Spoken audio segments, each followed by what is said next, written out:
ru le ngei tu na tam tak sa khon na konga hun kan seng lama chu tiang chuan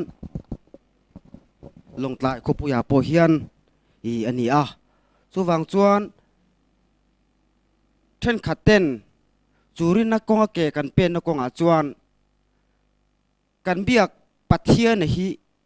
eng tiang nge kan hua eng tiang in nge Pathian hi kan hriat ti lai tak mai te hi zanina sawm bik tenen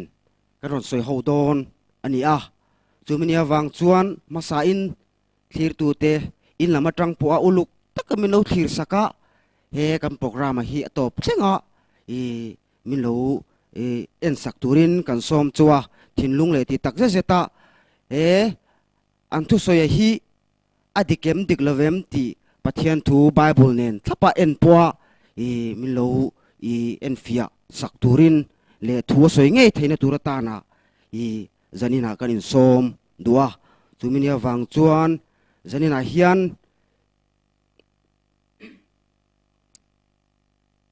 Pathian Thu hi kan tan nun na le thi na ani sia wangin tulai tak mai chu kan biak Pathian hi kan hriat chian te po ngai khup maya chu wang chuan then khat kan u nau ten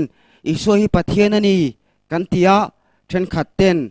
Pathian Pakhata minung pathum omani ti lai te hi atam em maya chu wang chuan kan rama kan long tlai ko pui ngai ya po hian kan rin Pathian a hi kan hriat chian angaya kan hriat chian si lo chuan hriat chiang anga kan in ngai reng lai hian kan lo har chiang lo reng thei ani ti lai te kha kan soi ma sadua chu min ya wang chuan zan ina hian hei kan u nau te ron thu khomania ani lama tang hian zona te po an ron siam dona he ta kan sawm bik te hian lo chang zel don ani ti kha hretlang le donila thain ka hria ti chuan zanina kan topic kan thu pui tur atan chuan Isua Pathian na thu ti heni dona chulaya chu kan soi to ta ang khan TV kal tlanga ngun taka chu ngun taka kan lo thira kan lo ngei tu ram te po kha in lam ami te po kan in sawm nun le ni sela thange ti chuan hun reitak ke malam tong chuan ka mang lofanga ti chuan kan thu pui kan soi ho tura kan lut ngal mai dona chu wang chuan achak om to a he kan thu soi ho tura hi chu wang chuan soi tu te poina hun zau tak an nei theina ani bai sein hun kan han tan ngal mai don ani zona mi pui lama tang khan ron zo tanga ti chuan helama tangin ron chang anga a chang tu te po khan kan loin chu boi lo na turatan chuan ani in chang te sia ani in chang te sia ti te po kha om mai thaya maro chu khatiang ani lo khan tlema in ken thiam deu lai te le keima o ti dewa nang mania in loin siam thiam te po kha angai na chin om don ani chumin ya wang chuan khang kha kan in hriat tir kan panelist lama tang te le kan odiang lama tang te po in kan in hriat tir ni sela thange le zona kan hong don anga zona siam du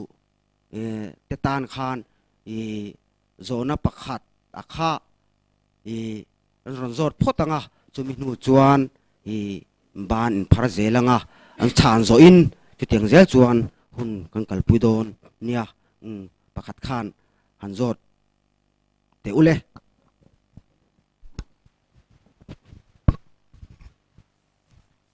kan ding masaberenge Genesis bung ka chang khata hian atirin pathian leile wana siama te ni a helaya pathian tilaya hi atong bulam hebrai tong lama chen Elohim te ni a chu pakhat ai tam soina plural form ani si a hei hian pathian pakhata minung pathum a omani ti chu ati chiang view lo mo tilaya kha kan zo du lai ni a minan thil fia thei ula kolom hleng ti kha seidu ni lome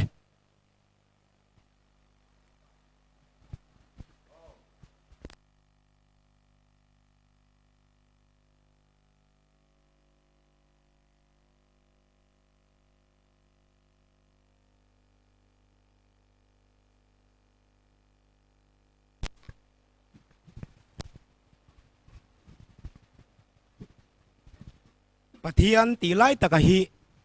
Elohim ti ania chu pakhat aya tom soina plural form ania wang hianin Pathian pakhata minung a ome tirin dan atam em maya amaro chuai chanchin tha zona jek bung som chang soma hian ti hian lali su tong kam kan huwa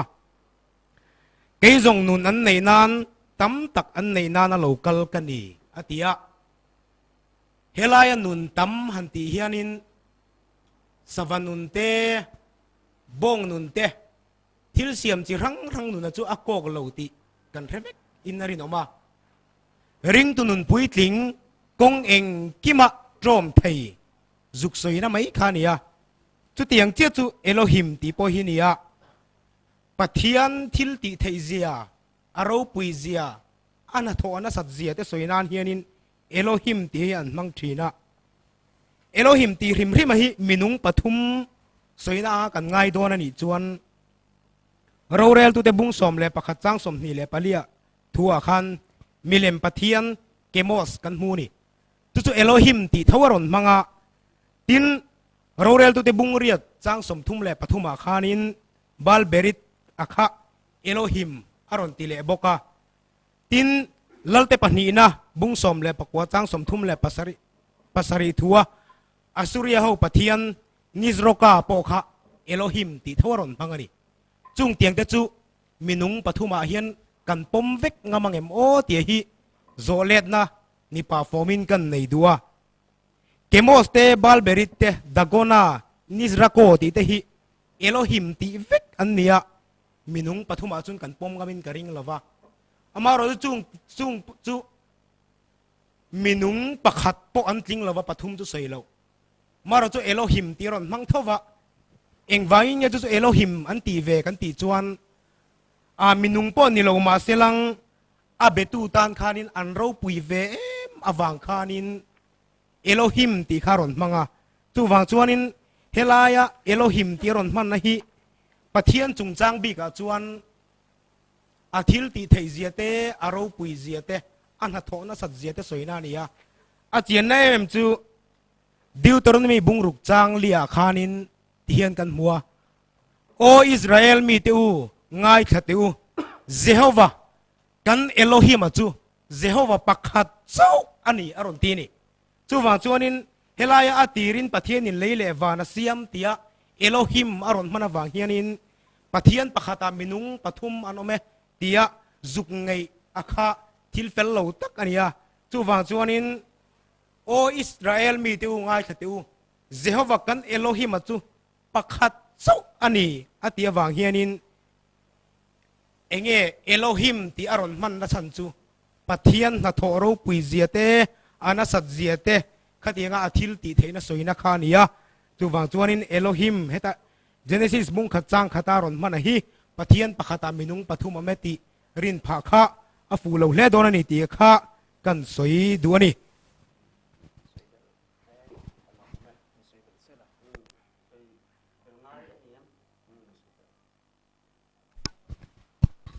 kan lo soi bel ve lo kanga mai na soi tu kha ka tom veka aya fiale zual ngai thatu te na kan fiale zual theinan Zakaria bung som le pakhat chang li changa chang som pani som pali kan chiak chuan lalpa Elohim chuan kaman kan hena kamanatan thawm to kan chiak chu bel watu pe mai ra u ti a ta khan Pathian ti kan Elohim mangani chu Pathian Elohim chu Thuthlung thara hian ko puyo mem ti kha kan zong le anga mathaya bung som ni le pasari chang thum chang som pania chuan Isua man chu tangka som thumani thu kan hu a chang saria hian bel watu mun kha an lei thu kan hu bokani ti chuan Zakaria bung som le pali changa a lalpa Pathian Elohim kha khovela hian mi thiang lim te lok tu hian alo kal le don ti thu kan hu a ti chuan Thuthlung thara hian tunge lo kal le don ti kha kan vaen le anga ya te ko te thil ti bung kha chang som le pakhat kan en chuan lalpa chu pakhat ani anga aming po pakhat ani ang local le tu ga hi Isua Krista ani ti thu Zakaria bung som le pali changa kan mua te ko ti thil ti bung som pakhat chang som le pakhata khan e Isua vana a chowin muang bok hian ama bok hi lo local le donani ti thu kan mua chuan Elohim kha Pathian Pakhat Isua Krista soina ani lem kan belanga a biblical takin han soita ila atirin pathian in leile wana siamatia pathian tia Elohim ti hi a bible nei tu zokin te teng hemi Israel Hebrai kanan ti ho hemi te hian an commentary sang han enila pakhat ai tam soina an mani hiat an pom lowani chowang chuam helaya pathian tia hi pakhat ai tam soina ni lovin pakhat chau soinan hemi pathian ina a in puanna Israel ho te hian voin thlengin Elohim ti hi pakhat soinana an pomani pathian pakhat soinan tikhan na fi athem o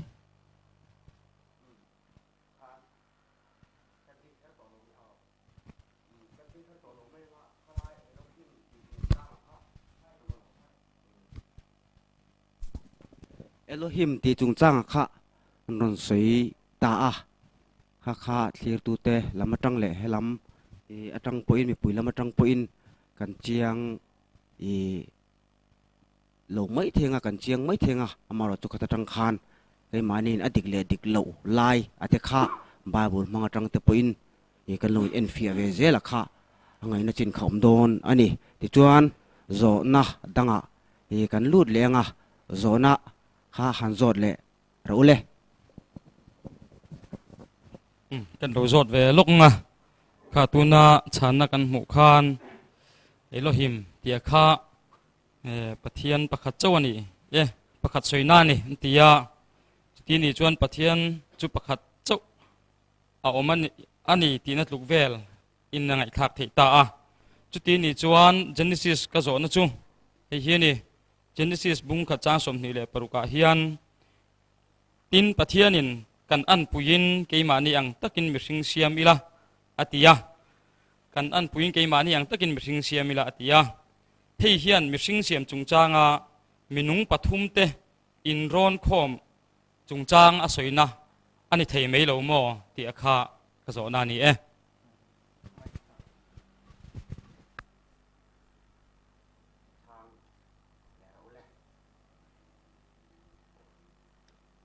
zot tuina ron zo na kha thil o ani lai hian kan buai na tu hian KAN an hmang deuh khep mai hi na ron khom chu ka mi hring siam ni omin alang tat maya Mahse Pathian Thu hi ako pui kan zon fo anga Pathian hian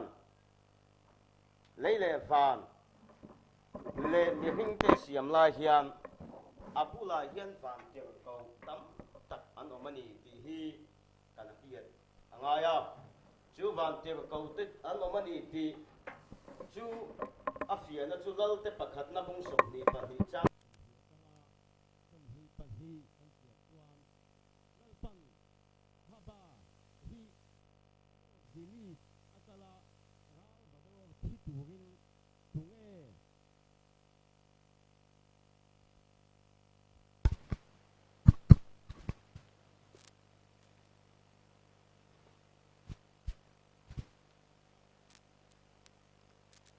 Pathian in leile van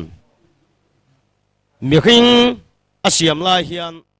abulai hian van tir ko tam tak an omani ti hi kan hriat angaya chumi alan na chu lalte pakhat na bung som ni pan ni chang som ni atanga ni kan chiak chuam lalpan haba hi ramot gilit khuwa han kala aral dova aral thi turin tunge zu thlemang ti hi lalpa pathian trong kam mani chuta chuan keima an ti deuh sup mayani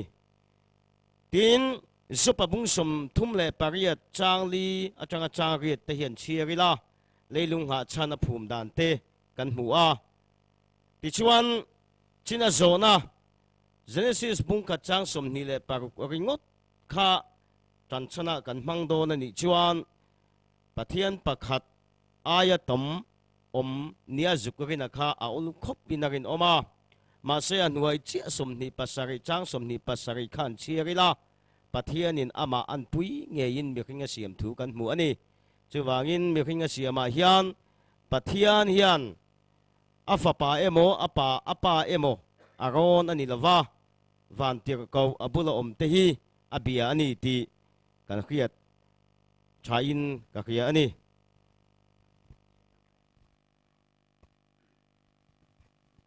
kan lo bel velo ko nga entir na kan soy masadua hey camping alo oma chu camping a chuan speaker atan thanga an lo mang ta chu thanga chuanin thua soi donin trong trai na kha amang masadu sia chu trong trai na man don chuanin camper ho hriat atan chuanin ilo trong trai ang u atia ti chuanin camper so chuan lo hre thiamin mai mit an lo chinga speaker thanga chuan trong trai na amang ta ni chuta chuanin speaker chuanin trong trai na man tura kha camper so hriat ta khanin a han soi chuak mai ania camper so chuan hre thiamin mai mit chingin speaker trong trai chung jong chuan a hun an lo mang ve a chu tiang che chuan pathian eng kim siam tu hianin mi hring te siam don hianin pathian hoi hom na in chu mi hring siam tura te chu mi hring siam tura chu abul vela van mi pui van tir ko te hriata hianin han puang chuak ve mai khania mi hring te asiam ma de leilung ha chan a phum lai khanin zopale khabua akiang vela van mi pui van tir ko chiar sen lo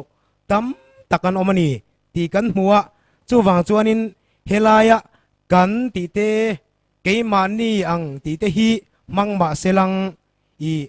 pathian pathum in ron khoma an puya mi ring an siam nilovin nachina ka mai na ron ka ma soitui na ron soyang khanin bung khat chang som ni le pasaria khana ti chiang em meya ti chuan pathian chuan ama an puin mi ring asiama aron ti thap bani minung pathum chu ni selang chuanin ti chuan an puin mi ring an siama ti arin oma chu wang chuan helaya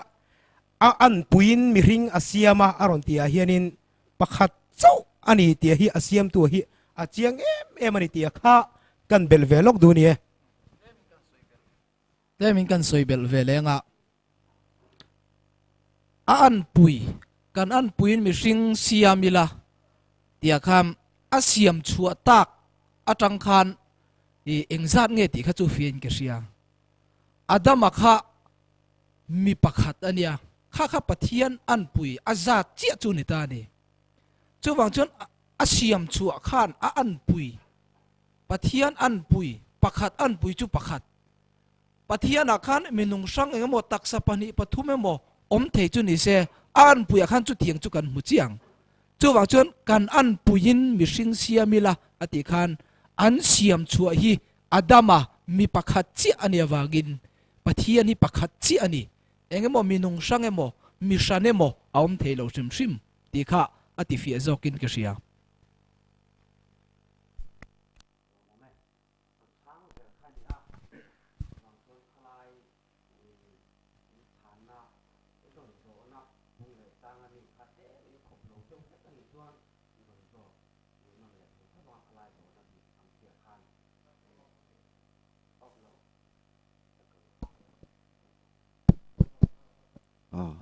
ti khan i zona dang zot tu kan lo mem kan omani chuan han zot le ro le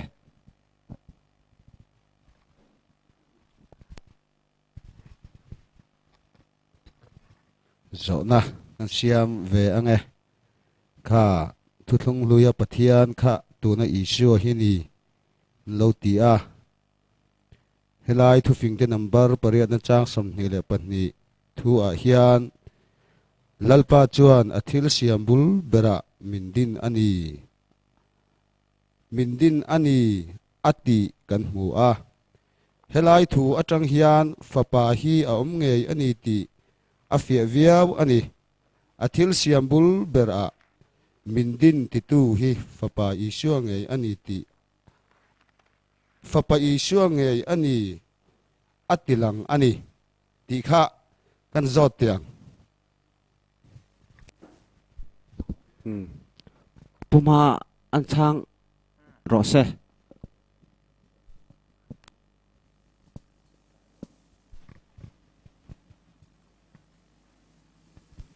helai thu phing ziak tuina soi hi fin na fak na tinia thu phing ziak tu hian in fin na hi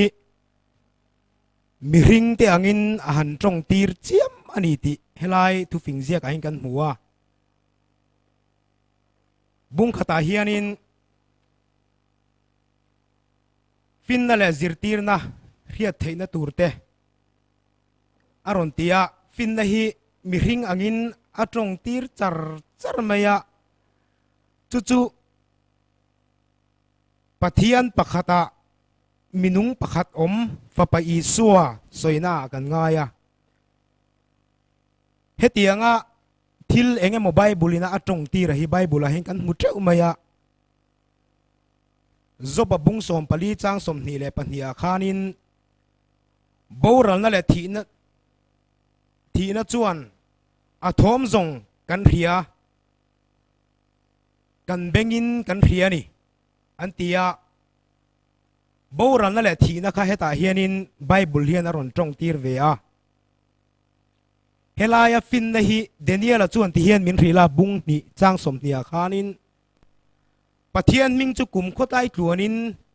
fin na in om reng ro se fin na le thil ti theina ani si a ti in min hrila helaya fin na aron soya hi pathian na minung pakhat fapa Isua soina ni lovin pathian mi zadik tak pathian ina anei sa ama mi zia azuk soina khania chu pathian ina fin na chu anei sa ama omreng ti in Daniel hian min hrila chu wang chuan helai thu phing ziak tuina fin na aron tong tir chia ma hi pathian na minung pakhat fapa Isua soina ni lovin pathian na omsa fin na ama mi zia anei sa soina kha ani tia kha kan soi thei tok ni selang thange fia thokhat via win alanga maro chu soibel le du kanom em kan lo soi bel lo ka nge china zo na tu phing number pare chang som ni le pan ni thu lalpa ti kha zo tu khan lo en chiang se harop pui vek in am hanganga harop pui vek a lalpa ti azia hian Israel te pathian Jehova soina ni ti kha kan bel duwa ti chuan Israel te hian pathian pakhat chau an na ya chu Jehova ani a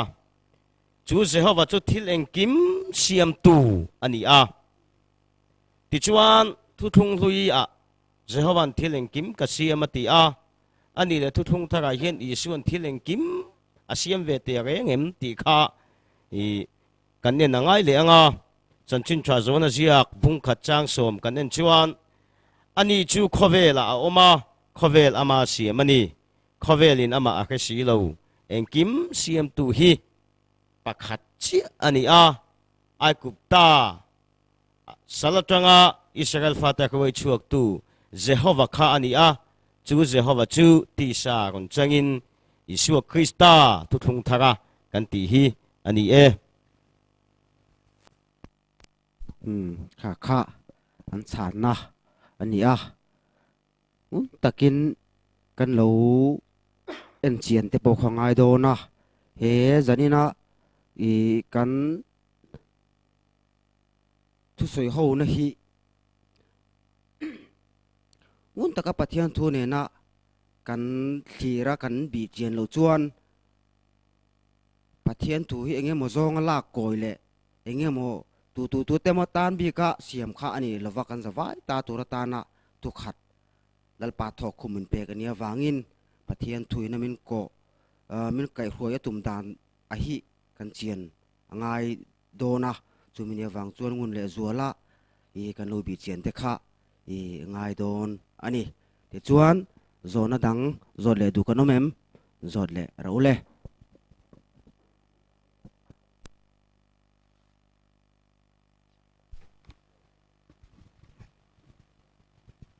kan zot ve lokanga mathai abung thum chang sawm paruk le sawm pasari akhan wana tangin thu rau pathian tharau kho thu rau angin wana tanga lo thuka wana tangin o in phei hi ka fat padu tak kalom em chuani ti kan mua helai chang po hian pathian pakhat minung pathum ma omani ti hi ati chang viau lo mo helai hi chang le zwalin min thil them kan zot ve ni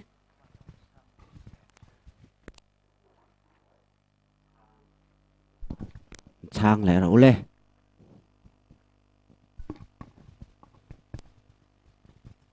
kan lo chang masale beranga lali suwa khovela le lai khan voi thum lai mai baptisma achan lai te mel dang lam na tlang ate jerusalema alu nu ate khan wana tangin o alo chuak to thina heng te hi chan nain tu te mo tan bi ka lo chuak ani te hi kan hriat masat kha tha donin ka hria helai lal isua baptisma chan laia thil kheng po hi zohanatan bi ka chin chi ana thil lo theng ani tia kha i hrema satai la thadonin ka hria beram pu te na chin chi ana pe kang chia khan nausen puana tuam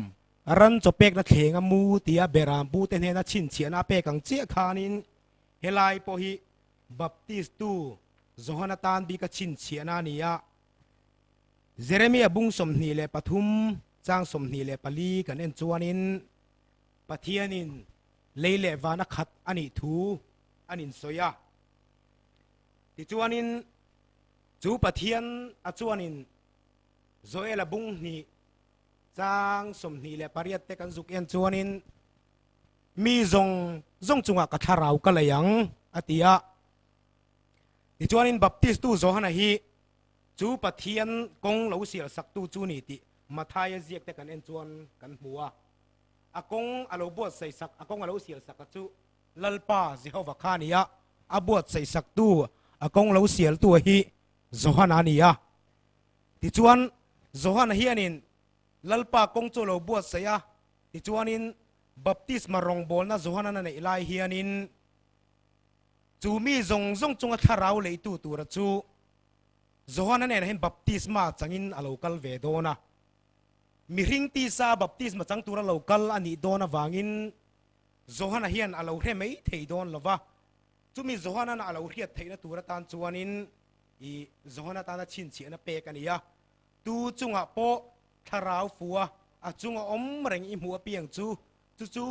tharau thiang lima mi te baptist tu tura ni ang atia ama chu ka lo hre ta a atiang khanin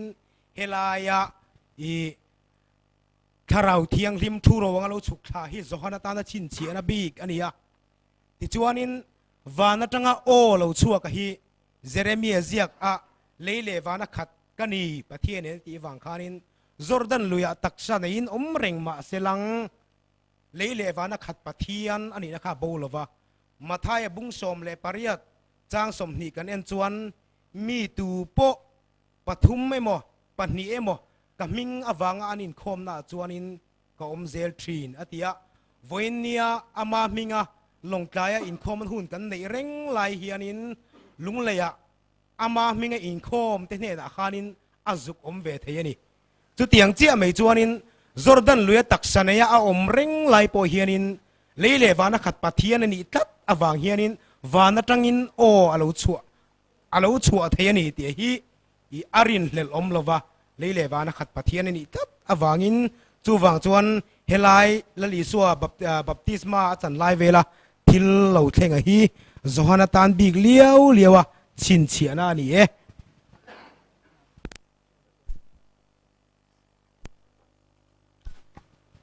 kan lo soi bel lo kanga กำนี้ขัดเล็กินชินาโซตุยนารอนสองคานปะเทียนปะขัดมีนุงปะขัดที่อมตีที่อาเชียงไม่โลมีอารอนตีอามาท้ายบุงสปะขัดสมทุมปนีฮิเชียกตาอีลาปะเทียนปะขัดมีนุงปะทุมเอามันนีตีเชียงตินเหลาช่างตาอีลามาท้ายบุงสมปนีจ้างสมทุมปะขัดทุมนี้ฮิกันกัลโดนันนี่จุดตาอาเซียดานะชวนป้าเลฟปาสวยเชียจุงไงดำมันนี่อังอติอาถ้าเราเทียงหิมเมียวสวยเชียจุไงดำมันนี่ละฟังตัวน่าลาไล่พอเห็นไงดำมันนี่ละฟังอติตัดไม่นี่ชวนจินามินโซตุยนามินโซนะคะปะเทียนปะขัดมินุงปะทุมอาอมนี่ละวินปะเทียนปะขัดอิสุคริสตาคานป้าเลฟปาเลถ้าเราเทียงหิมอาคา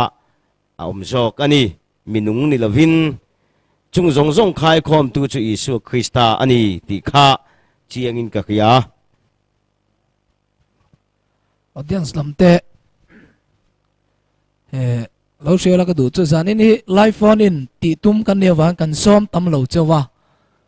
สอนนับปากตาคันอินดูขบเหลาปอินมีสอนนั่นดูละให้ละขลังข้าอินข้าซุงเหลาละกันตัวไลฟ์ฟอนอินตุมกันเนี่ยฟังอินตามีปุยลำลงใจเขามีปุยเต้นดูโตกะอันรอนโซเทตูระรัวมันนี่อ่ะมาเราจุกันโฟนไลน์ลำเตะ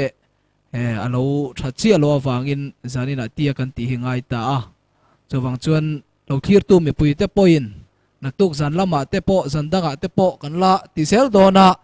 ขัดเตียงซองเตะขันโซนเตะปออินในชวนตาสตูดิโอเฮียนเราเป็นลูดซาอุละเตียงชวนกันโฮสเตะปอินเตียงขันนักตุกสานะเตปอนโซตังอ่ะเตียงชนกันละช่างเซลโดนนี่ตีเตค่ะเราเสียอีละช่างติชวนตัวนั้นมีอันรอนโซอาค่ะอีส่วนบัพติสมาอาจารย์ลายะถ้าเราเที่ยงลิมทูระวังรอนฟูชวนอรอนอมบกะฮีมีปฐุมอันโลหลังนี่มีนุงสังปฐุมมีปะเทียนปะขตาเฮียนอันอมเงนี่ตีฮีอาฟินฟิอันนี้ที่ข้าอันนี้ล้อมีนนโซนะคะข้านี่ตาเสียตัวระจูตุงข้ามีเลยอมเร่งฟ้าปะอีสัวข้าเอ็งเตียโลอมเงที่ฮิลูกเฮียนอาศัยเจียงตามารีอภัยตัวจงจางอีอันนี้เบียงนักขันเทียนวันติดกูชวนอาชางลูกบุงขัดจางสมทุมปังอันนี้นะข้าเราเชียงลิมอิจุงอโลเทียงจุงนุ่งเบรัทิลตีเทนอินอัลเลียควงเจจูวางินมิเทียงลิมเหลาเปียงตูร์ปอจูปะเทียนฟ้าป่าอันตียังตีน่าอมานีข้ามีมิชิงฟ้าป่าเหลาเปียงตูร์ข้าปะเทียนฟ้าป่าอันตีโดนะโจปะเทียนฟ้าป่าอันตีตูร์เหลาเปียนดานะโจมิชิงจีอัจังนิลวิมข้าเราเทียงลิมขามาริก็ชูงอลุตาติจวนมิชิงเตมูเทียนตีซาฟ้าป่าอโลจังตาที่ชวนฟ้าป่าที่ฮีกันเชียดอลซองและกันเชียดเบลนิตาฟ้าป่าที่อมเสียตักลายจูข้ามีข้าราวที่ซาอรอนจังเสียดังกันเล่ชวนปะเทียนจุดข้าราวนี่ที่ชวนปะเทียนข้าราวนี่ชวนปะเทียนจุดข้าราวนี่ข้าราวจูที่ซาอินอโลจังตาจูฟ้าป่าที่นันกูตานี่ฟ้าป่าอันที่ยังที่ถ้าตะวันอันที่ตะเรงอันนี้สุดที่นี่จนฟ้าป่าที่อมเสียจูปะเทียนที่ซาอโลจังที่นั่นตานี่ที่จนปะเทียนฟ้าป่าที่พอจูปะเทียนที่ซาอโลจังที่นั่นตานี่จุดที่จวนมูเทเมียโลว่าปะเทียนมูเทโลเนียอันเรียดที่นะคะโคเวลมีเตหายินปะเทียนนะคะที่ไซน์โคเวลอโลจังตาโจปะเทียนไงจูโซฮันเฮียมปะเทียนอันนี้ที่อาเซียนไงเทนตุรตานข้าชินเชียนะเฮตาข้าเราเชียงลิมทูเราอังอรอนฟูเตจุงละมาโอเฮกับฟ้าปดูตักติจงอะเตค่ะอีสัวค่ะปะเทียนที่ซาโลจังอันนี้ที่โจฮันันอาเซียนเทนานะไซน์อมอันนี้ตานี่ชินเชียนะอมอันนี้ตานี่จงชินเชียนะจูโจฮันเฮียนมุตะโลเซลาอันนุ่งอรอนกัลตูระค่ะตุงเงนี่ที่ข้าเทโดนวันนี้มีเราปุยตะกันนุ่งอโลกัลตูระค่ะออกมาจุ่มเบียจูเราเสียเทนามข้าเราเชียงลิมข้าเราที่ซาโลจังปะเทียนที่ซาโลจังอะค่ะข้าเทียโซฮันมูไลไงคัน tharau chiang lim thu ro angin aron fuwa thu ro tak tak aron fu anga ten kan nga tharau chiang lim zoka thu ro angin aron oma chunglama tangin o aron ta ka khan hei hi engkim ti thei pathian ni ti kha a hre thei ta ni engkim ti thei ti kan tong kama kan manga ma se pathian ni engkim ti thei yan kan ngai le tak tak lo thi ne mi o ti kha in ron zona tang khan arin thei ta deu zok ma ma ni tin isua hi pathian engkim ti thei ni chuan pathian ni engkim ani ti thei ni to chuan minung rang engkim ti thei dang kha amamo to lo hrim hrim khoi ki pa om khoi muna po pathian om kan ti chuan khoi muna om dang kha amamo to lo hrim hrim tu ti zong po chuan an ngai thak dai la tu ti chuan kha tia baptisma achanga kha pathian tisaa lo chang ani ta avangin engkim ati theya chu wang chuan zohanan aron hriat ngei theinan a baptisma chan lai po khan tharau chiang lim thu ro angin aron in lara chunglama o aron in lara pola hian na shafia khop mai amma a chuan pathian fam kim na tin reng chu tak sanein a om reng na ti ani hemi ammutu lam zok hi an raw lo chuam anwam musing anwam mu mishing em thina a pathian na kha anwam mu phata lo thina ni chumian ya wang chuan zohana hian amishin na chawa a thlir do na wangin kha he ta baptisma change kha pathian engkim ti thei chunglama tanga o te chu theya tharau chiang lim pathian tisaa lo changani ti a hriat theinan kha sai na kha chu lo omani khati kha na fia theyam in fia lo ani pon he nak tuk zana po ala zo bel zel thei do na chu wang chuan khala kha in thla sung lo ula kan du ani kan chiang tura ngai la anga po ni sala i azo tu te khanin na chinami kha mathai bung thum chang som pru ko tang som pasari thu he ka fa padu takalom ma chu ni ti thu kharon zo ta khalai chang thua khan tle ma indu khoplo de ni chuan zobel na khan ron siam le hlek thai a khatiang zong khan i kan kal anga zona pali i kan hanin zo ta a zanina hian zona pasari kan nei a chuwang chuan i insum lem lovin i kan chang don ne kan chang tu te po khan ti kha kan soi le du ani le zona dang zot le rau le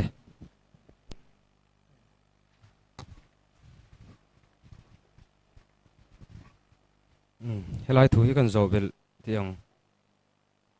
Stefano lungin an deng thum tin atlang pu hi tirko te thil ti bung sari chang som nga paruk ngai te van in hong kam hu pathian ding lama mi ring fa pading po kam hu ti kan huwa he hian pa le fa pa hi a thang ani ti anem het mi lo mo ti kha zona kan siam ve har ni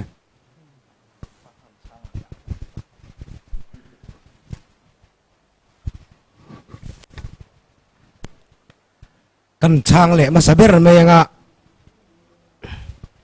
helai thu hi bible chang dang manga soi fi nga ya achan chu Isaya bung som thum le pali chang som paruk kan en chuan lalpa le khabua zong ula chiar ro chung zinga chuan pakhat ma kim lo a om lo wanga pakhat ma kopui nei lo a om lo wang ati wang hianin helai chang hianin enge a kopui nia khoilai nge a kopui tia kha kan zon thiam anga in karia Exodus bung som panga chang som le paruk kan en chuan ikut ding lam chu lalpa thil ti theina in aro puya ikut ding lam chuan olalpa melma te chu iti som ta deppa ti thu kan huwa helai thu lo chuan a chan chu Israel fa te ai gupta ramatangin an chuaka ti chuan tui puisen an kan dona chu a tui puisen an kan don chuan Mahse in atiang hmangin tui puisen chu vachata chu tak mai chu olalpa ikut ding lam chu thil ti theina in aro puya tina ron soi ma sapota Mahse ina tiang hmanga tui puisen an vachata kha ikut ding lam chu thil ti theina in aro puya tina ron soi ma sa ti chuan Israel fate ai gupta ramatangin tui puisen an kalkaya Pharaoh si peite an zuklut ve chi akha chu tui puisen in then to chu alo in fin khom le ta Pharaoh si peite an bo ral zo ta fek meya chu chu olal pa ikut ding lam chuan mel ma te chu iti som ta dippa ti in aron soita helaya hian tui puisen a hian Pathian kut boarding lam pang hi lo thok tha lo lang vu vua Pharaoh si peite hi tui puisen a hin aron nim hlum ani lova Pathian in athil ti the namangin Mahse tiang mangin tui puisen ati chata chu chu thil ti thein aro puya ti naron soya ti chuanin Pharaoh si peite Pathian thil ti thein tui puya an ti fin le an boral ta kha ikut ding lam chuan olal pa mel ma te chu iti som ta depa aron tia helai Pathian ding lam ti hi Pathian thil ti thei zia soina ania chumi din huna chuan Isua chu dingin lal thu thlenga thua kha Stefana hian a han mu mai kha nia chu wang chuanin helai Pathian ding lama mi ring fa pa ding po ka mu tief Stefanan a soi wang hianin pa hetin a thua a ding lam panga fa pa a han ding khani lovin chu thil ti thena ro pui taka chuanin Isua chu din huna chuan dingin lal thu thlenga thua kha Stefana hian a han hu nia chu Stefana thil soi tum tak zo ka hinia a chian mem cho chang thui kan siat thla ka khan lal Isu tin Isua kha kawa ka tharau lang che atini pa Pathian hi ran pain om ni selang chuanin o pa Pathian ka tharau lang che tin pa Pathian hi ko kei ka ring tat meya chu wang chuanin Stefanan atopa Isua akawa ka tharau lang che tia a soi wang hianin Isua chu ro pui takin leya tlom takin omma selang athi ton hu vana lon ton hu khan ro pui takin thil ti thena thuam fam kimina oma chung zong nei to chuanin lal thu thlenga thua kha Stefana hian an munia minung rang an omanga ngei phana kha helaya changa tang chuanin I angei theilovani chu wang chuanin helai changa kan en chuanin Pathian le afapa arang anga kan oma kha kan ngei kha fu chi alova chu wang chuanin pa le afapa hi arangin an omlovani tia kha kan seidu ni soi bel le donem kan lo soi bel lo ka nge a chungchi khan chia ge la zo tui na min non zo na chungchi kha van lama en tlata Pathian ro pui zia le Pathian ding lama Isua ding muwa atia ti chuan na zo na taka khan ngai te vanin hong te ka muwa Pathian ding lama mi ring fa pading po ka mu atia tiani china zona kan kalsan ta kalalpa ti thu kan soifia ang tho khan heta Pathian ti aman hi pi hi harapui ani pi harapui aman reng chuan Israel te Pathian Jehova soina ani ti kha lo fia le ta photila ti chuan athu hingun le ziolin an chiar ta ila pa ding lama mi ring fa pading Stefana hena muwa pa ding lama Pathian fa pading amulovani ti kha I zotu khan chiang ta se chain ka khia ti chuan Pathian chu tharawani achibei buk tu ten tharaw le ti takzet zatin chibayan buk tu gani ti zohana bungli chang som ni le palia kan hu ani chuan chun heta Pathian ati hi Israel te Pathian Jehova ani chu Jehova chu tisaa ron Chang Isua Krista ani ti kha kan khriat to nu ani chuan chun Stefana hian Isua Krista ro puina le athil ti theina le achak na hi a han hu ani ti kha ni lem kan soibel vengo kalai thu kha chiar sual hi ol ve rima ding lam han ti hi hey English in an soila afia deu zokin karinga hetia ding lam kanan ti hi saptronga chuan right side a side mo chuan veilam chu left side chu tiang ang chuan hei hi ada lowa Pathian right side ta atilova right hand of God right side nilovin right hand amangani chu right hand Pathian kut dinglam tina zo kanita Pathian dinglam side ta tina nilovin Pathian dinglam tina nitani chu right hand chu Bible mi thiam zong in right hand ti hang a dictionary pon en zelila right hand shim chu ro puine le thil ti theina tia da de uvek ani ta ni chu tiangan da lo chon Bible hi adik thei don lovani ti chuan a right hand Pathian ro pui zia le Pathian right hand a isu ading mizo tong tuang pa ngai chon da don taila Pathian ro pui zia le Pathian thil ti thei zia ne ya isu ading tina turang ani ta ni chu tiang ang chu he thuina atum hi chu ani ta ni mitam takhen a right side zo ke mon ti tatawang hian Pathian dinglam kha anwa mit kha ta thina Pathian dinglama mission ading ang khan anwangai ta thina ni he zanin kha kan ho sin zona pasari chin kan la ang an tia hun kan ren de ulaka tin toite teng kan ren ko manga mi pui lamten in kom zel ro win ti chuan hei kan ke ti vision lamten lo shilanga anin hun thol min pek chuam tiang kan rin kom zelanga zona nei pen lo da zelanga tiang chuan hun hiron man zel hemi kan ke ti vision lamten reman ti phot thi chuan ke mani lam hi chuan kan dua zanin ro chu zona pasari chin kha kan ho sin kan langa ti hun an ren dewa bul tan na te an ni deuh boka chu wang chuan khang lai khan du to ka in zo thei tur kha om kan ring ani ti chuan kha right hand achu aro puina le athil ti theina soina aloni ti achian na em chu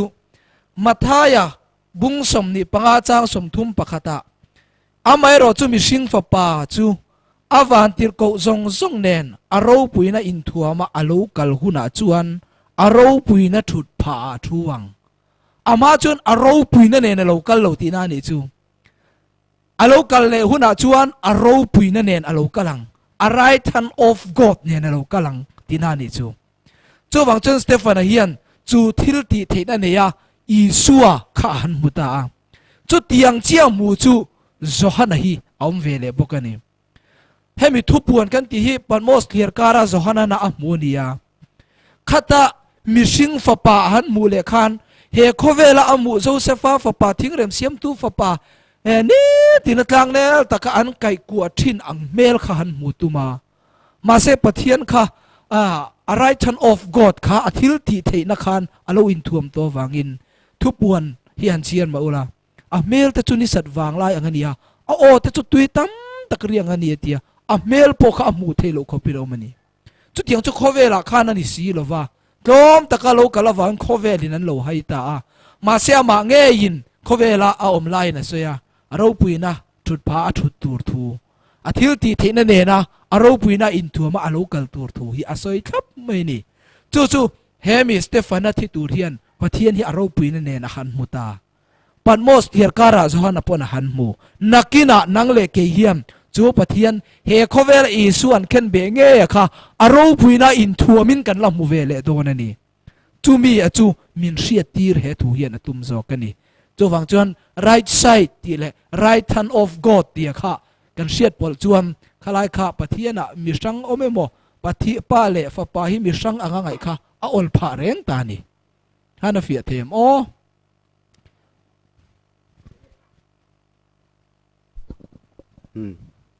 kan fia tura te po ngai ila chena soi to ta ang khan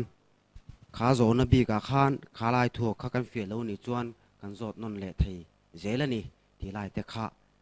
kan thiat non atan kan soi le duwa ti chuan ka ti ani lo ka chuan anan chang charanga zona kan kal le charanga ka tiang kha zanin kan hun man dan turani kan ti to kha ti chuan zona dang zot le du kan ominarin oman zot le raule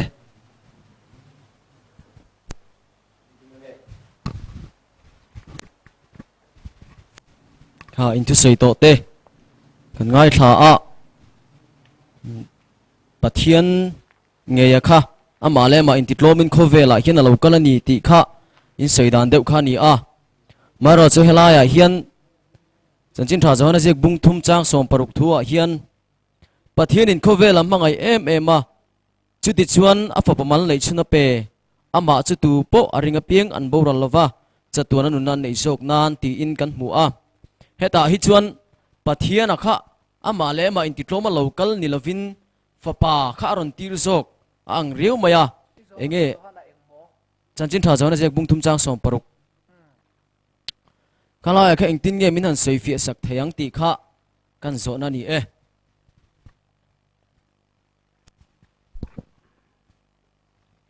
ramtea kalam pangber hi hian sang ve sik te se musalama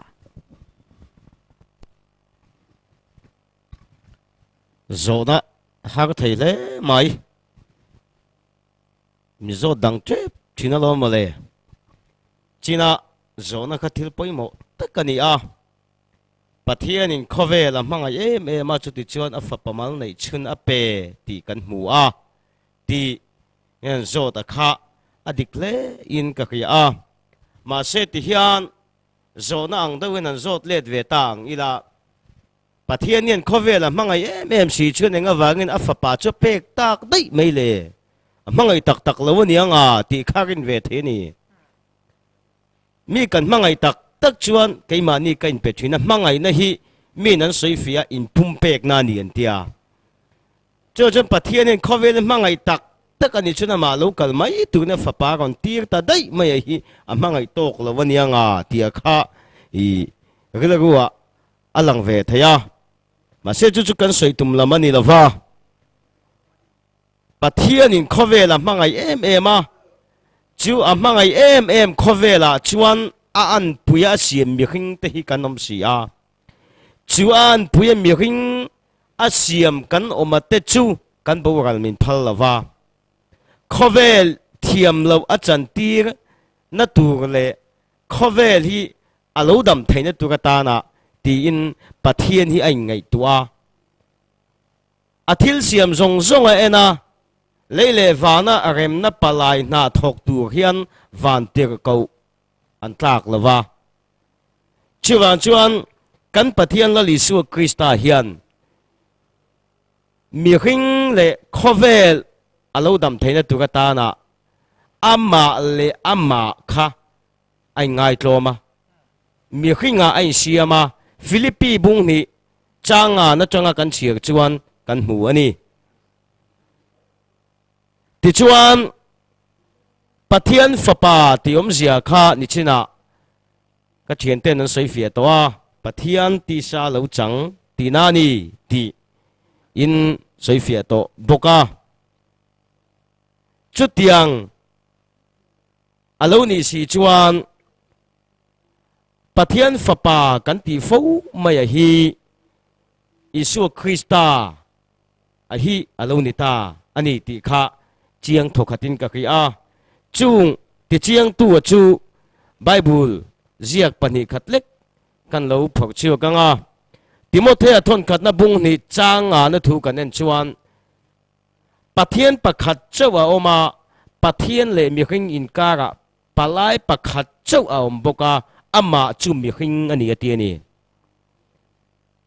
pathian pakhat chau om pathian le mi hing in kara palai pakhat chau om ama chu mi hing ani atia khan kolosa bung ni chang kuwa na kan chiak chuan ama chun pathian fam kim na tin reng chu tak sanai na om reng si atia kha aron confirm ta chia chia chu tak sanai om reng chu tunge kan ti chuan Isua Krista hi anita ani ti chuan Galatia bung thum chang som ni a po hian palai reng mi pakhat laka palai ni ngai lo pathian ero chu pakhat ani tile ta thap mai ni chuan palai na ron thok tu a kha pathian a kha mu thei lo pathian a kha mu thei a om theina tu ka ta na tisaa in aron kala chu tisaa ron kala chu Isua Krista hi ni a mitam takten pathian fapa anti hi ani ni chu chuan pathian fapa ti kha Isua Krista pathian tisaa lo chang ani ti kha a fi in ka ria kha ani e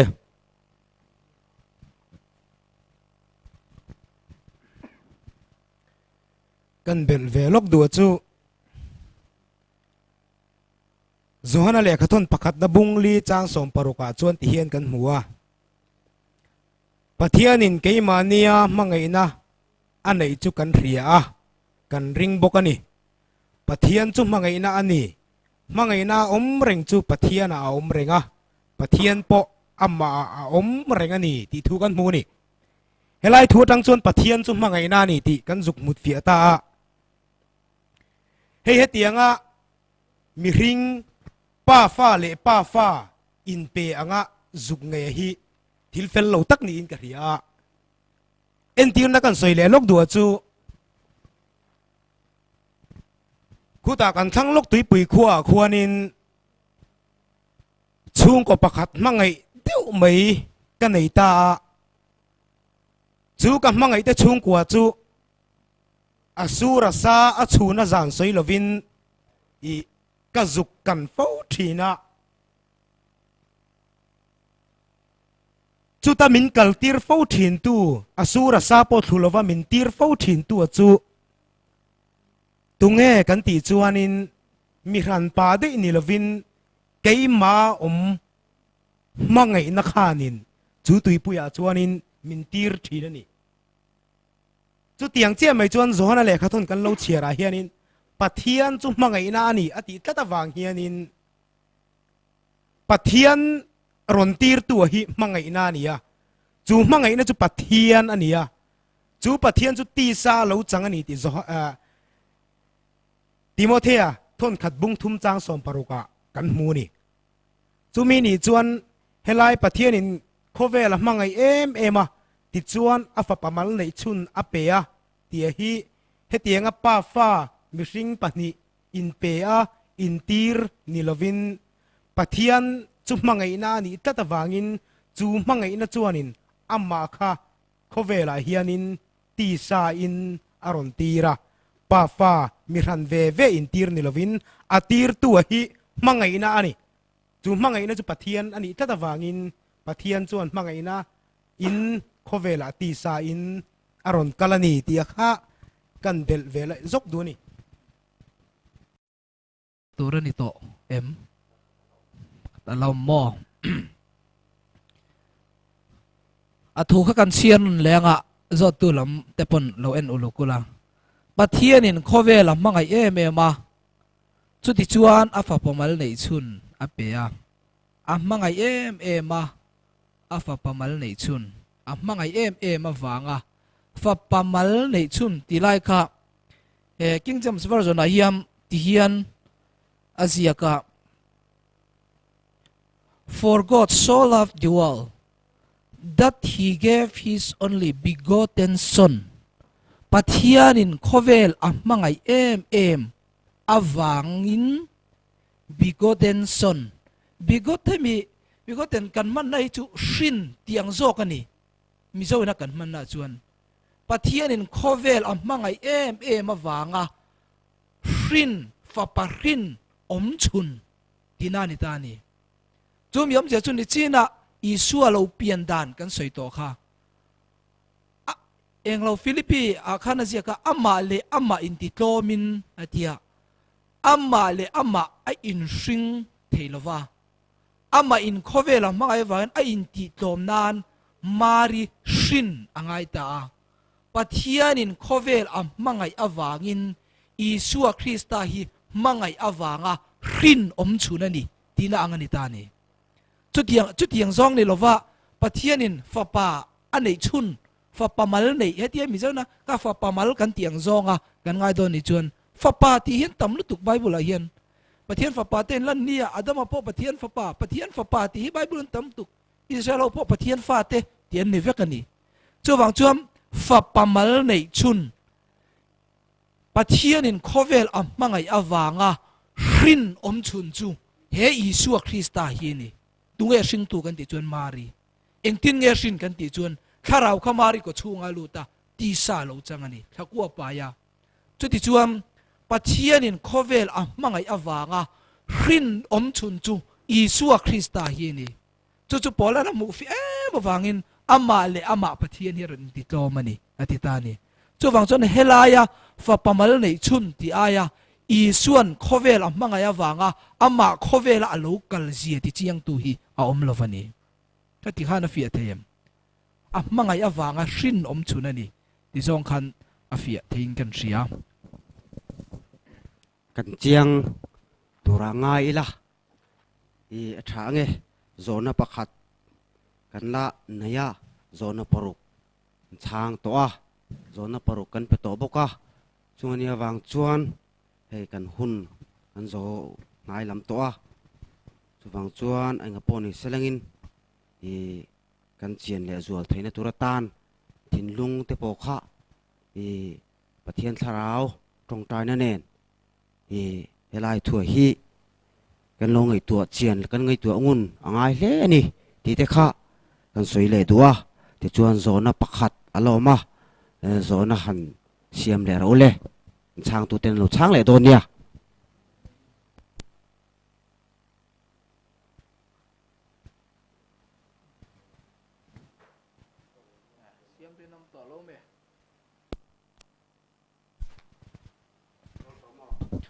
siam de nom to loi me siam tu nom to lo me zona han zo to le kha Thuthlung hlui Pathian kha tunah Thuthlung thara Isua Krista hi ni N.E.I chutian ni chuan ale fapa om koparin na hi enge ni apoi thei angem kha chiang zo kin min thil thei ulang lom hleng a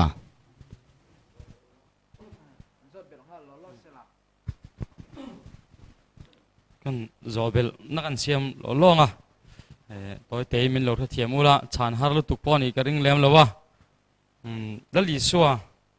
kha cross le ra thi khan ka pathian nga min kalsan tia au kha ama lo kha pathian dang an omani isua hi pathian ani kan ting hot ai khan pa anei sia khlai khanin pa le fa kha an om ti kha ati chiang riu maya khlai khamin chan thei chuan lom le ang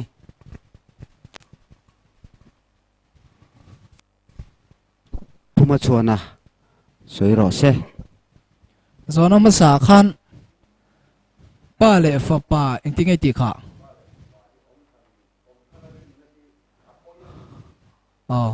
pa le fa pa hi asanga omangin ngai ta ila apoyangem inania ado takha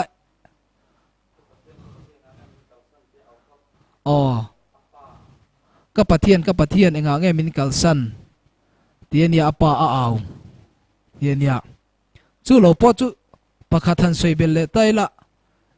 indil ruaron omnia kan langa kan ria de chu ison wana londona pale fa pale tharau thiang lim minga chuan baptisula ite po khawma pani chau po ni lovin pha apathum ta deu riau zok lai te po noma pale fa pa sanga mai pon lo tharau po asang le alangai ti thleng po khan kha a chan deu nul theya kan host na mina zona nu nung ber tur ni to boka a khar na ang deu theu pon kan du le kan soi to mayanga tia thir tu lam te pon in lo ning pal theya zo na te mi puilam tang om pon hei ke ti vision kal tang hian kan in hong renga anin reman ti chun zo nai nei ang te po in lo da anga khang ho kha phone han kom zui te po kan du in ti pon hei ke ti vision lama hin kan phone number te pon nei vekarin oma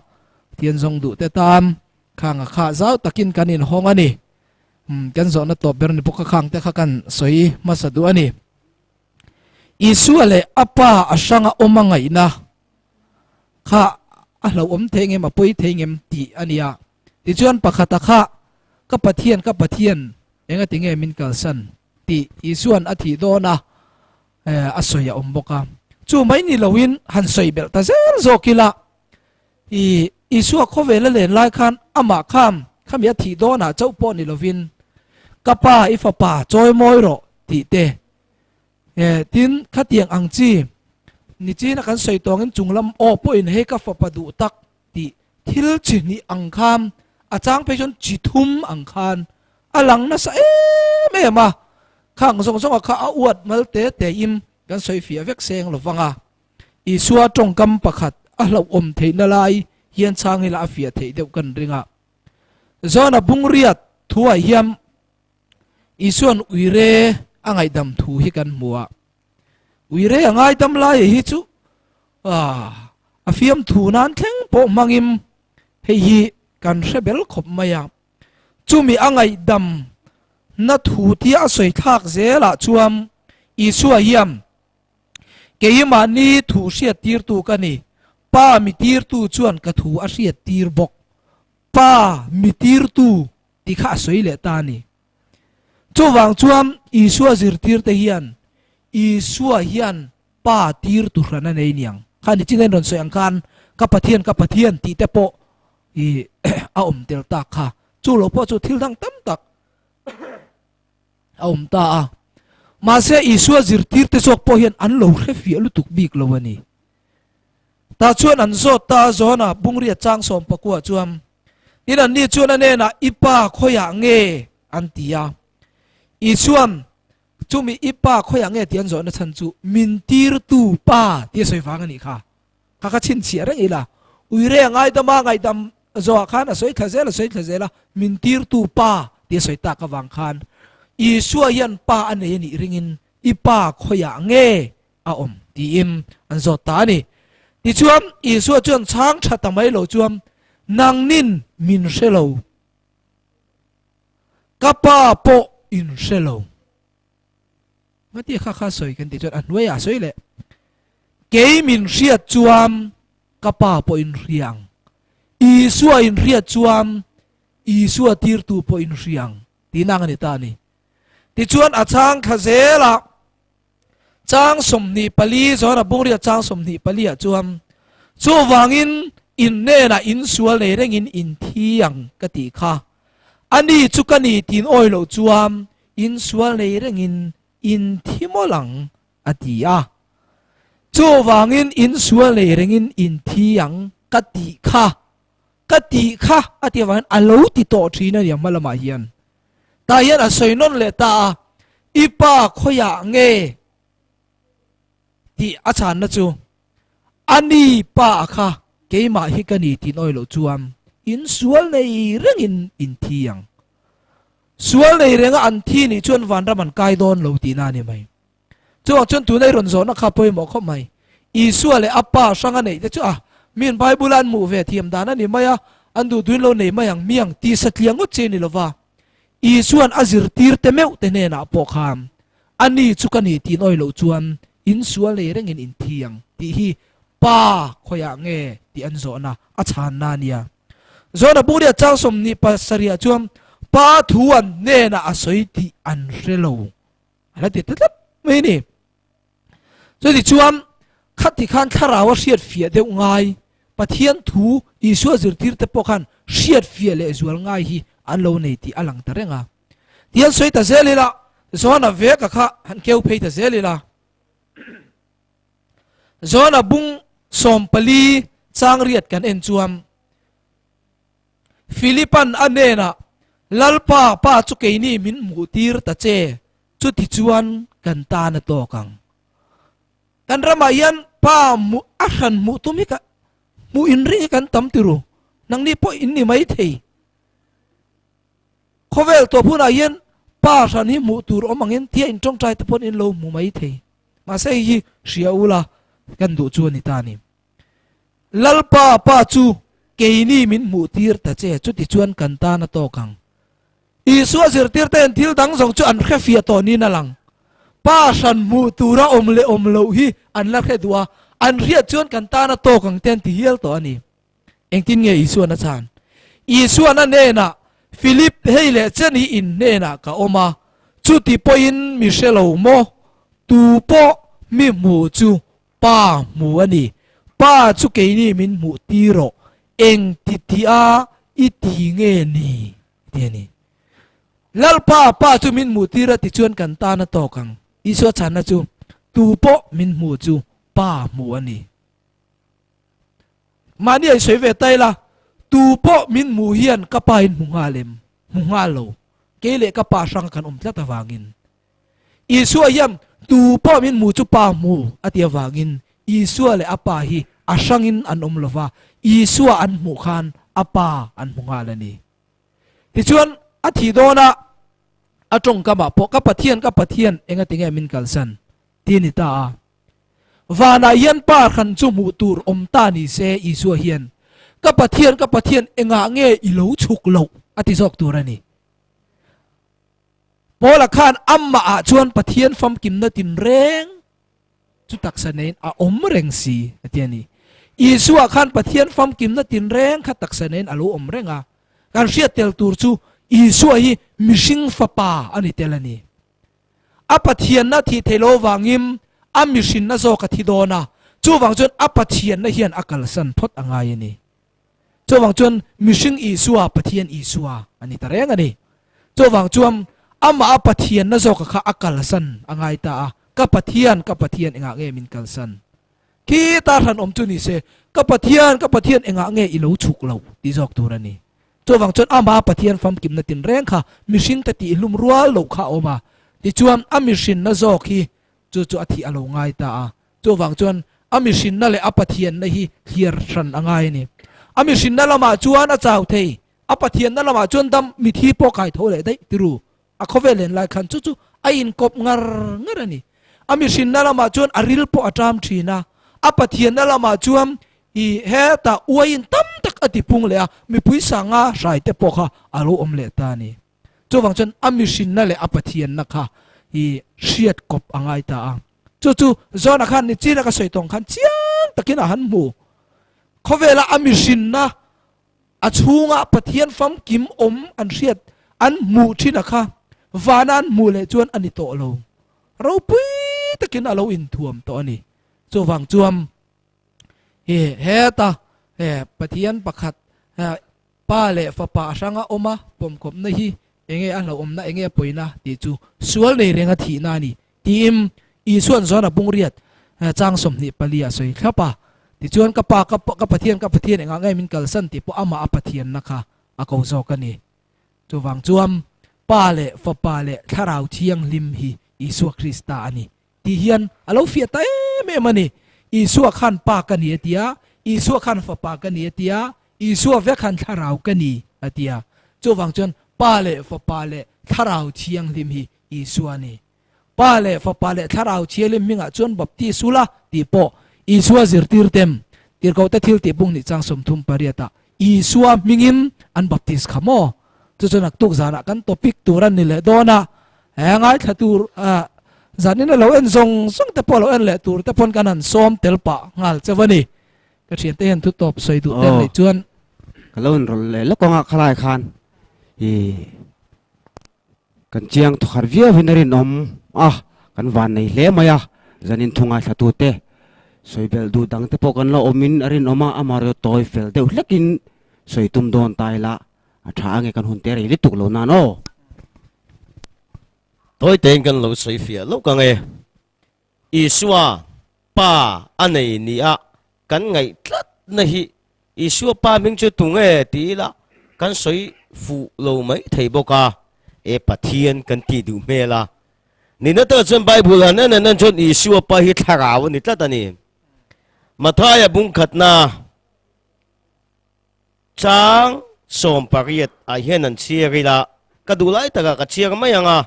tharau thiang hli na rai tir ti an lo kheta atien hi Isua pa kha tharau ni mel tlat mai ni Bible kan nen chuan ti chuan han chiang thale ila bung khat chang som ni le pania khan aminga Emmanuela an sa ang ti Emmanuela ti chi kan hne na pathian om ti na ni ti kha agon sei fi le thap mai ni ti chuan chanchen cha zona ziak bunga chang som pariata hian lo chiang le tiang chu ti chuan zuda ten ti hlum an tum le zuala cholni a bo chiat awang chau po ani lova pathian ama pa avua pathian tluka a in siam awang po in an tiani pathian ama pa vua kha thi pui khop ating tat mai ni Isua kha zuda ho mit mua chuan chưa chuan enga avangin nge kho som lan ka pathian ka pa ati lo te lu lang kha tak maya kha juda te pohen an hel na sa hle maya an oi lo hle ani ti te kha ani a ti chuan adang hanen le ta ila Jehova bung som chang som thum hi kanan chiang le chuan ke le pa chu pum khat kan ni ti na chang le maya ke le pa chu pum khat kan ni pum khat chu pakhat ani maya chuan chuan Isua hian pa kan anei lawa ama hi pa ani a fa pa ani ngal bokani tia kha i achiang le in ka khia a chuan toite a china ka pathian an tia kha chang tuina a chana kha toite kam ni khatin an ti le lokka duwa mi hing ani na tanga a au hla ani ti kha rilagu om ta se train ka khia a mi hing ani lai kha na tha phanga lungaya chop thei ani ti kan ngai thak to kha ani ti chuan kan om lo ka ti lawa zanina zona gon siam tu te na in zona siam hi a om ka ti a hele chen chu le chen Isua Krista lo zui ve do tu Philip point lo kha chiang lo le ani ti thu te kan an khele a Philipan e khoi lol pa ipa chimin mu tiang me te che kan ta na to kang chu mo le an ti ve de ka Isua na hau rep thu kha kan huwa bung som le pali i chang sari atang khan an chiang tha ta ila Philip hele chen hi in ne na kom pon mi khe mi lo mo iwa mol che chho ve ati mel hi ni hian ka ringa Philip hi meng phok viu tu ka kan ngai ani ti chuan Isua hian an soifia vekani tia kha i achianga ti chuan nichina pale fapa akhanga ve om hi eng tiang tukin nge mo i achat lo na le ti chu achat lo na chu akhanga om i inarin ta chuan pa in vana siamanga pa van siama ngei nom duanga fapa van siama ani mai chuwa chuan bible kanen hiam lele van siam tu chu pakhat chawani a chu lele van siam tu pakhat chaw ani awang chuan lei pakhat chaw ma van pakhat chaw aw mani chuan pai lo ring tatani chuan pa van siama nakin ni ya iom don tina ni a om na tu om si lawa i bai vai ngotang e ti kha ani a atop nan bera chuan Krista zirtik na thu om reng lo chuan pathian na nei lo atiani Krista zirtik na hi kan khia chena poimo khopin ka khia a Deuteronomy bung ruk chang li na thuwa chuan pathian pakhat ani thu Israel te ne na hena fa mola Israel mi puiten an fa te hian an hayang tian hlawa kal kongain kal lai te in chut lai te in din lai ten lalpa kan pathian chau chu lalpa ni lalpa pakhat chau a mani ti hi in zirtik thin tu gani atiani chu mai ni lo in ba na le in chala khena te in hmang tu gani ala ti ta chau mai ni chu chuwang chuan Israel te yen pathian pakhat chau an na ya ke ni po yen pathian pakhat chau kan nei ve ani Israel te pathian hi kan pathian ni wangin chuwang chuan pathian pak ni emo pathum emo kha kan nei ve thiang lo ti kha i kan ka lawa om reng ta se atop nan bera mathaya bung som ni le pare chang som le pakua china thuen ina soyang khan pale fa pale tharau thiang lim minga chuan baptisula anti hi a pathum ngoi ani hanen chuan ka ngai to chinta Isua hian na soi thadu lo nge ni zirtik te nan ngai thapei thadu lo ti ka ngai to na lu ta zirtik ten Isua thuen oi lo mi o ka ti zo ka ni he thu hi dik tak ani na takin la don ta ila pale fa pale tharau thiang lim minga chon baptisula thu ka pek zong zong pom tu zirte ko timol mola te ko thil ti kan an keu chia chon Isua hmangin baptisma an chan tir le top mai boksia zirte ten Isua thu chon oi lo ve khopina langani Mahse alo ni lovani ti kha chianga pale fa pale tharau thiang lim hming a ani chuan om a tuam hlom tu a keng ko tu hi aw mani ti kha a chiang reng maya zo tonga po in ni ta se chuan thil ti soina ni a ani chuan i pakhatina khai khom ani ti kha azo tongpon a fia tok viewin ka khia khani e tôi thấy cần về lốc đùa là lý số có vẻ là lên lại khanin Israel te Pathian Jehova kha ani ti kha in puang ngal rup selang chuan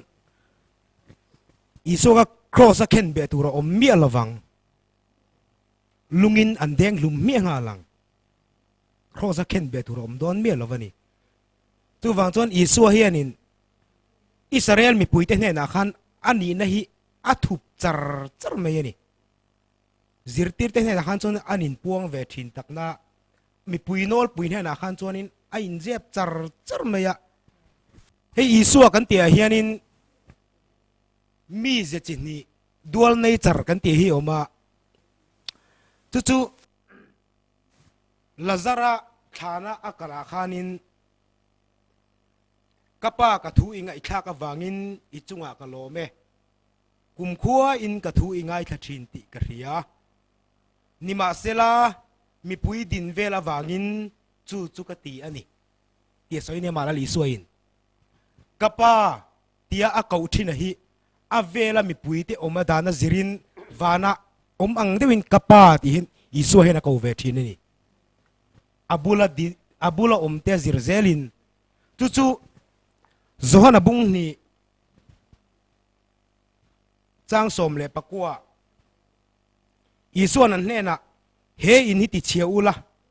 ni thum chungin katung ding le ang atia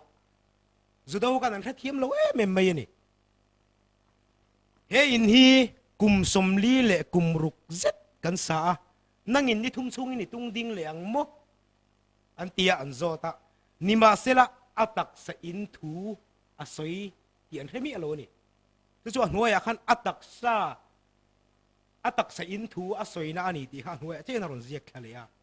na china helama zona khanin crossa khan kapa ti wa kha pa hi han pa ina om ngei ni na langani ti zona khania isua hi crossa khanin athara hian kalsan lo apathian na hian kalsan lo selang chuanin athi thei mi alawang pathian chu thi thei mi lo wangin chu wang chuanin he in ni ti chia ulang ni thum chungin ka tung ding le ang ti hi atak sa in thu soina nia min ti lumanga ni thum chungin ni thum ni in ka thau le dona ni atina nia chumi ni chon crossan khen bia khanin atharau apathian na kan tia khanin kalsan lo selang chon pathian hi thi thei mi adon lova chu wang chuanin pathian chu leile wana khat pathian thu masalama kan lo sei tong khan leile wana khat pathian ania chu leile wana khat pathian a chu mi hring isua kan ti taksa khanin pathian fam kin na ni pathian fam kim na tin reng chu taksa nei na om tin kolosa bung ni chang ku kan hmuwa chu pathian na chu mi hring taksa khanin a in bilu zo fek lova leile wana khat pathian ari na kha bo lova ti chuanin a mi hrin na kha athi theina turin crossa khan a tharawa khanin a chu san ta ti chuanin tharau chu san a chuanin ni thum ni in aron kai enge aron lua khat le ta aron thau le ta khania chu chia chu he in hi ti chia ulang ni thum ni in ka tung ding le anga ti chia kha atak sa in thu a soina nia kata khan pathian ran pa de ni lovin entirnan hei kan fanute kan fapate kan chungte mo kan thiente mo an lo boral hianin chungten an ruang bula enga tinge mama kapi kapu kanu thienpa enga tinge min kalsan kan ti hen an taksa chu akal mi alo a renga maro chu an tharau chuak kan va soi thinang khanin heta isua hianin crossa hianin ataksa tanga pathian na chuak zoka kha han soi ania hildang pa han pa dein a lowani ti kha kan bel velok du ni pakhat chia pathian ro pui na le kan tan a hlut ber na nia lang chu chandam tu ani na hian ya chumi tak chan tlang kan kom veanga isai bung somli pathum chang som pakhata chuam keima lo chu keima nge hilal pa chukani keima lo chu chandam tu reng reng an om lo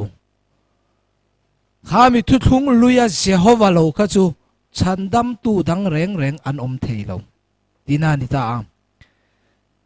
luka bung ni chang song pakhata voina hian intan davida khuwa chandam tu apiang ta lal Krista chu Jehova lo chandam tu dang reng reng an om lo chandam tu apiang ta lal Krista chu afia ta be mai ni chu wang chuan he ta chandam tu dang reng reng om lo kha chandam tu om chuna kha mishing te min tlan turin fapa arunin siama tlom takin chandam tu hi khovela alo pianga athil siama aron changa chu ro pui ber le ngai lut ber kan mit tui vein theng la titla hi nia chu mi chu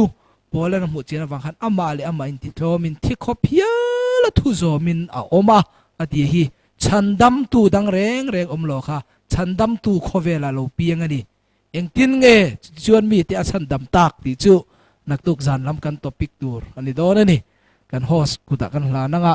panel lam atang chuan kan du to ka nge lam om hle mai Pathian Thu Isua Pathian na te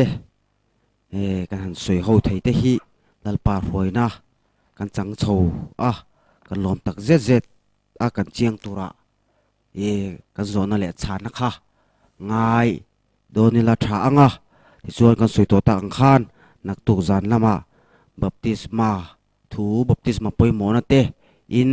hun kan ron mang le don ani zona le chan na atang khan ngai thla tu ten kan chian karinga zanin Pathian Thu soi ho na min lu sak tu te zong zong ne na lom thu kan soya lalpan ma som ze chu ro se in vain mangtha vek ule